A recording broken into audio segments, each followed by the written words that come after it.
मल मन जन सो मोह पावा, निर्मल जन सोय मोह पावा, निर्मल मन जन सो मोह पावा, निर्मल मन जन, निर्मल मन जन सोय मोह पावा।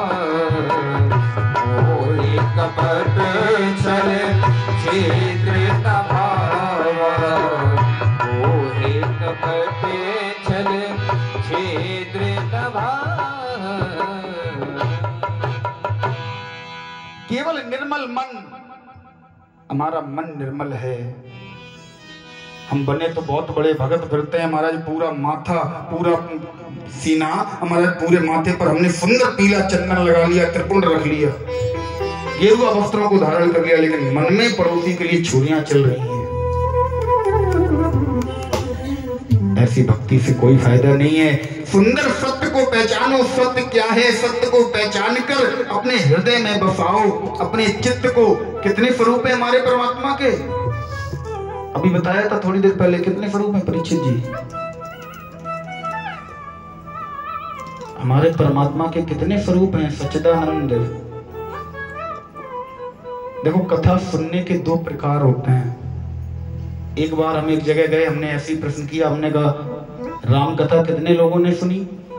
बोले महाराज हमने कम से कम 10 बार सुन डाली। कितने बार? 10 बार सुन डाली।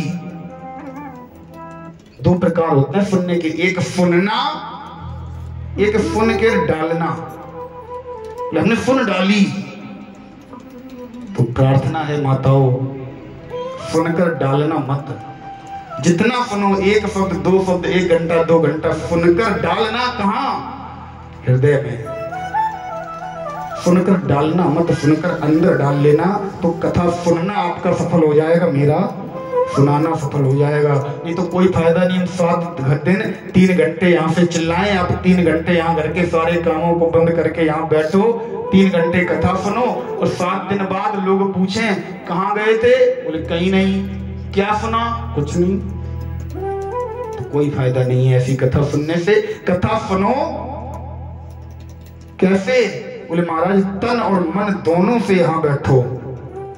7 दिन में अगर आपने एक वाक्य भी हमारा आपने ग्रहण कर लिया, एक वाक्य भी आप यहां से कथा से लेकर गए, तो समझूंगा यहाँ महाराज कथा करना सफल हो गया। 7 दिन की कथा में अगर आपके जीवन में एक भी बदलाव ना आया तो कथा करना व्यर्थ है। कथा क्या है? किसे कहते हैं कथा? सबको पता है माधव का जन्म कहाँ हुआ, क्या क्या घटना हुई, सबको पता है। वही कथा बार बार रोज भागवत के माध्यम से सुनाई जाए, कोई आशा नहीं है इसका। बोले कथा वही है जिसके सुनने से मिट जाए मेरे जीवन की व्यथा। अगर हमारे जीवन में कोई अंधकार है, कोई व्यथा है, और वो व्यथा का नाश, वो व्यथा का मिटना अगर कथा के सुनने से नहीं हो रहा है ना, वो व्यथा नहीं मिट रही, तो कथा सुनना या सुनाना दोनों में कहीं ना कहीं कमी है। अरे सीधी बात, पढ़े लिखे श्रोता बैठे हैं, गणित में 2 संख्याओं का गुणनफल अगर 0 है तो कौन सी? एक ना एक तो 0 है ही। ये तो आप 0 हैं या फिर हम 0।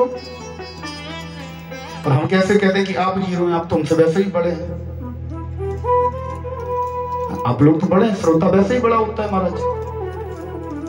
अच्छा एक बात बताओ, आप काय पर बैठे हैं? कहाँ बैठे हैं आप लोग? जमीन पर। जमीन पर बैठे बैठे ऊपर चौकी पर। कौन बैठता है चौकी पर? चौकीदार। आप लोग तो वैसे ही बड़े हैं।